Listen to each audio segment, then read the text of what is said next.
రోజు అమ్మవారు శ్రీ మహాచండీ రూపంలో భక్తుల మీద కరుణా కటాక్ష వీక్షణాలను ప్రసరింపజేస్తారు.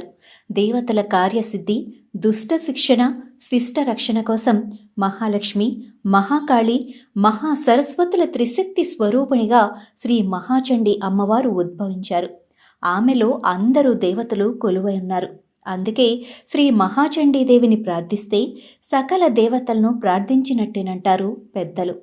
శ్రీ మహాచండీ అనుగ్రహం వల్ల విద్య, కీర్తి, సంపదలు లభిస్తాయి. శత్రువులు మిత్రులుగా మారుతారు. ఏ కోరికలతో అమ్మవారిని ప్రార్థిస్తారో ఆ కోరికలన్నీ సిద్ధిస్తాయనేది భక్తుల విశ్వాసం. ఓం మహేశ్వర్యై నమః, ఓం మహాదేవ్యై నమః, ఓం జయంత్యై నమః, ఓం సర్వమంగళాయై నమః, ఓం లజ్జాయై నమః, ఓం భగవత్యై నమః, ఓం వంధ్యాయై నమః, ఓం భవాన్యై నమః, ఓం పాపనాశిన్యై నమః, ఓం చండికాయై నమః, ఓం కాలరాత్ర్యై నమః, ఓం భద్రకాళ్యై నమః, ఓం అపరాజితాయై నమః, ఓం మహావిద్యాయై నమః, ఓం మహామేధాయై నమః, ఓం మహామాయాయై నమః, ఓం మహాబలాయై నమః, ఓం కాత్యాయన్యై నమః, ఓం జయాయై నమః, ఓం దుర్గాయై నమః, ఓం మందార వనవాసిన్యై నమః, ఓం ఆర్యాయై నమః, ఓం గిరిసుతాయై నమః, ఓం ధాత్ర్యై నమః, ఓం మహిషాసురఘాతిన్యై నమః, ఓం సిద్ధియై నమః, ఓం బుద్ధిదాయై నమః, ఓం నిత్యాయై నమః, ఓం వరదాయై నమః, ఓం వరవర్ణిన్యై నమః, ఓం అంబికాయై నమః, ఓం సుఖదాయై నమః, ఓం సౌమ్యాయై నమః, ఓం జగన్మాత్రే నమః, ఓం శివప్రియాయై నమః, ఓం భక్త సంతాప సంహర్త్యై నమః, ఓం సర్వకామప్రపూరిణ్యై నమః, ఓం భక్త సంతాప సంహర్యై నమః, ఓం సర్వకామప్రపూరిణ్యై నమః, ఓం జగత్కర్యై నమః, ఓం జగద్ధాత్ర్యై నమః, ఓం జగత్పాలన తత్పరాయై నమః, ఓం అవ్యక్తాయై నమః, ఓం వ్యక్తరూపాయై నమః, ఓం భీమాయై నమః,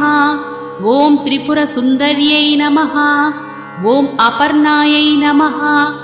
ఓం లలితాయై నమః, ఓం విద్యాయై నమః,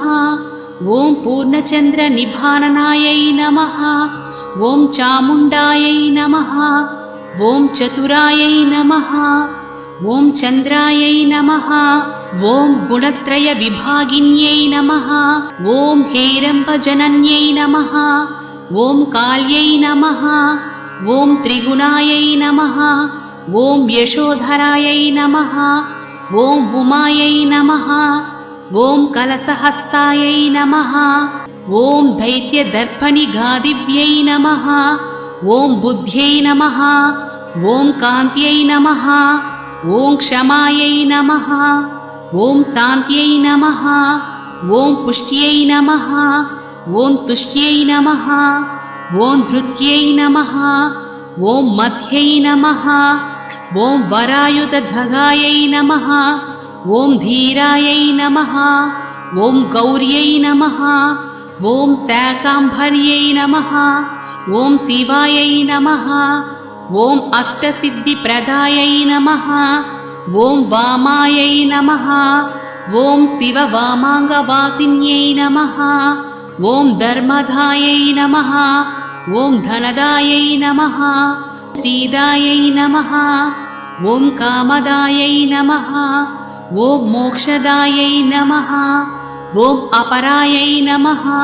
ఓం చిత్స్యరూపాయై నమః, ఓం చిచానందాయై నమః, ఓం జయశ్రియై నమః, ఓం జయదాయిన్యై నమః, ఓం సర్వమంగళమాంగళ్యాయై నమః,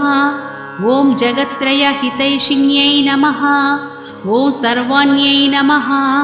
ఓం పర్వాత్యై నమః, ఓం ధన్యాయై నమః, ॐ स्कन्धमात्रे नमः ॐ अखिलेश्वर्यै नमः ॐ प्रसन्नार्तिहरायै नमः ॐ देव्यै नमः ॐ सुभगायै नमः ॐ कामरूपिण्यै नमः ॐ निराकारायै नमः ॐ साकारै नमः ॐ महाकाल्यै नमः ॐ सुरेश्वर्यै नमः ॐ सर्वायै नमः ॐ श्रद्धायै नमः ॐ ध्रुवायै नमः ॐ कृत्यायै नमः ॐ मृढान्यै नमः ॐ भक्तवत्सलायै नमः ॐ सर्वशक्तिसमायुकायै नमः ॐ शरण्यायै नमः ॐ सत्यकामदायै नमः इति श्रीचण्डी अष्टोत्तरशतनामावळि सम्पूर्णम्। సనాతన ధర్మం ప్రపంచానికి ఒక వరం లాంటిది.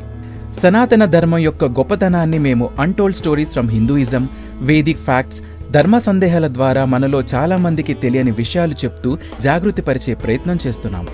సనాతన గొప్పతనాన్ని చాటేందుకు వీడియోస్ను లైక్ చేయండి, అలాగే షేర్ చేయండి. సబ్స్క్రైబ్ చేయడం ద్వారా మాకు సపోర్ట్ ఇవ్వండి. అలాగే మీ అభిప్రాయాలను కామెంట్స్ రూపంలో పంచుకోండి.